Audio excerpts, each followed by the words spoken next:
3 creative uses of a capo with steps.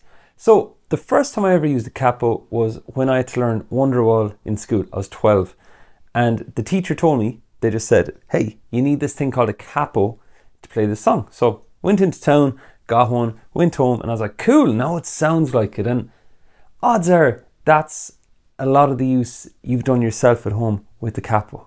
You realized the song needed it and you got one. Now, today I'm going to bring you through 3 creative ways of how to use the capo. Number 1, key changes in songs. In case you're wondering what a key change is, it's basically where the song goes higher. A very famous example is Living on a Prayer. So if I go, oh, we're halfway there, oh, living on a prayer, then it goes, oh, we're halfway there, oh. Anyways, I won't try and sing Bon Jovi today.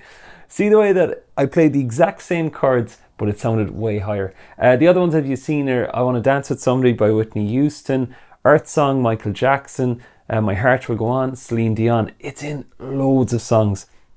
It's in most Westlife songs as well. So that is one of the first things you can use it for. So if you're singing a song and it has a key change, you don't need to relearn the chords. You just move the capo up and away you go. The second creative use of a capo can be for bass drops. Right now, can you do bass drops on acoustic like it's EDM? Not exactly, but here's the deal. If you put a capo on this way, you'll notice that I'm putting it on upside down. So I am placing it on the 7th fret and I'm basically stopping it at the A string. That's how it looks. So see the way it isn't on the E string, just the A string down. Now, if you were playing a song with A minor, F, C, and G, and you kept out the E string for a while, what it would do is it would suddenly add a bit more bass into the song later on. So if I did do, let me see.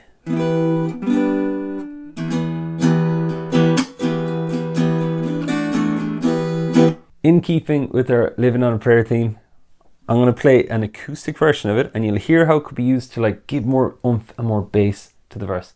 So if I go like this, it's all light.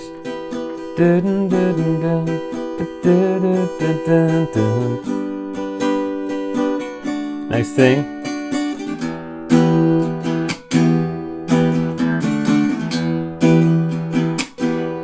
Without it.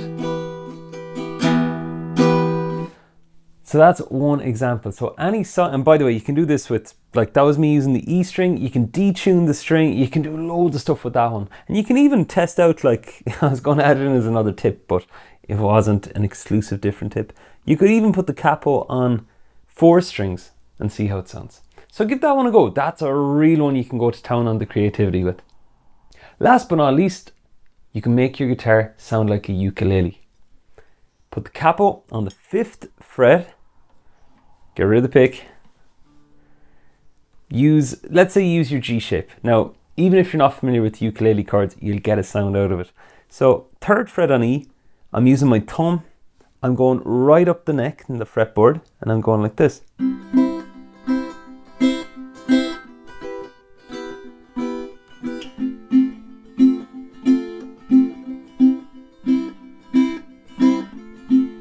That light sound. Now, I do have an entire lesson on how you can like get more in depth on how to make your guitar sound like a ukulele. You'll find it popping up above and in the description below. So those are 3 tips on how you can use your capo more creatively on guitar. I sure hope you liked this video, and I've a song library with over 80 songs that some of them use the capo. So if you want access to some interactive tabs and chord sheets, you'll find a link to join my song library below, and it's free.